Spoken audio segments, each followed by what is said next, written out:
জামু করছি জামু খামো প্রোগ্রাম লোক পুরো তো নোয়াখালীর মতো লাগছে না এই যে নোয়াখালীর লোক আসলে নোয়াখালীর লোক বুঝছেন ভুল বেশি গেছে রে এই ভাই আপনাদের সবজি প্যাকেজটা দিব কি বেড়াল লাগবে নাকি সবজি প্যাকেজটা ওটা দিব কি না আলাদা সবজি দেওয়া যাবে না তাহলে আপনি আনলিমিটেড সবার জন্য ভাত নেন এক্সট্রা সবজি আরে নেবেন ভাত লয় রুটি খাবে এখন তো চাবো রুটি কয়জনে খাবেন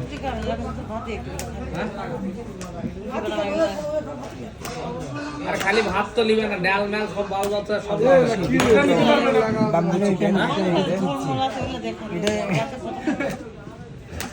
আপনারা আমি কি বলি শুনেন আনলিমিটেড ভাত নেবেন হ্যাঁ এক্সট্রা যা লাগে তা নেবেন আর কি সবজি লাগলে সবজি নেবেন এখান থেকে নেবেন আনলিমিটেড ভাত নেবেন একটা হলো আমার দুটো অর্ডার করছিলাম ডান ভাতই দানা